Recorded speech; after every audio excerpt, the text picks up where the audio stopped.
Gagner pour se relancer, ne pas perdre pour continuer à espérer, voilà comment on pourrait résumer la situation. Demain soir, les Angevins n'auront pas le droit à l'erreur dans le derby qui va les opposer à Tours pour le compte de la 30e journée de championnat. Si les hommes de Jean-Louis Garcia s'inclinent au stade de la Vallée du Cher et que dans le même temps leur concurrent direct s'impose, ils pourraient presque dire adieu à leur rêve d'accession en Ligue 1. Par contre, un succès permettrait aux scoïstes d'entretenir l'espoir d'une éventuelle montée. Les enjeux sont donc très clairs et ça, les Angevins en sont bien conscients. Si on veut monter, on est obligé d'aller gagner à Tours. Donc à nous d'être costauds, d'essayer de retrouver très vite le goût de la victoire parce que vraiment ça commence à nous manquer. C'est clair qu'on doit réagir parce que c'est clair que si on perd ce week-end, les rêves d'accession peuvent s'envoler très vite. Outre l'obligation de ramener les 3 points de ce déplacement en Indre-et-Loire, la deuxième priorité aux yeux de Jean-Louis Garcia, c'est de retrouver à la fois le réalisme et tout simplement le jeu qui a permis à son équipe d'en être là où elle est actuellement. Pour lui, les clés de la réussite sont liées à ces 2 facteurs. Je voudrais qu'on ne se soucie plus de la 3e place ou du calendrier de Metz et de Strasbourg. Je voudrais axer notre énergie sur notre capacité à retrouver notre qualité de jeu et notre efficacité.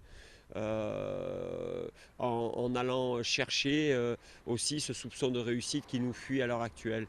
Donc après on verra, l'objectif c'est de gagner le plus de matchs possible d'ici la fin de saison et sans tirer de plomb sur la comète parce qu'à force de parler des enjeux, on en oublie notre jeu et notre efficacité. Pour ce match couperel, le coach du SCO pourra s'appuyer sur son équipe type. Bruno Ekwelemanga, rentré de sélection avec une petite douleur au genou et ménagé en début de semaine, devrait pouvoir tenir sa place. Ce qui n'est pas le cas de Ted Lavie, d'ores et déjà forfait à cause d'une blessure aux ischio-jambiers, et de Martin Fall, en instance de retour de sélection. Côté Tourangeau, tout va pour le mieux dans le meilleur des mondes. Promus en Ligue 2 cette année, les joueurs de Daniel Sanchez effectuent une saison remarquable. Ils sont actuellement 7e avec 43 points et ont déjà assuré leur maintien, notamment grâce à un parcours quasi parfait à domicile, avec 10 victoires, 2 nuls pour seulement 2 défaites. C'est donc loin d'être gagné pour Angers demain soir.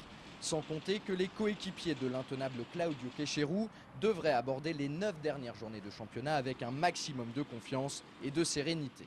Complètement libéré puisqu'on a atteint notre objectif qui était le maintien. Donc, mais pour autant, on essaie de ne pas se relâcher parce que c'est bien différent. Donc le fait d'être libéré, ça doit nous permettre d'exprimer tout notre potentiel et de continuer à jouer comme on est capable de le faire et jusqu'au bout, jusqu'à la fin du championnat. Eh bien écoutez, entre Angers qui doit l'emporter et Tours qui va jouer l'esprit libéré, on peut s'attendre à voir du spectacle et c'est tant mieux.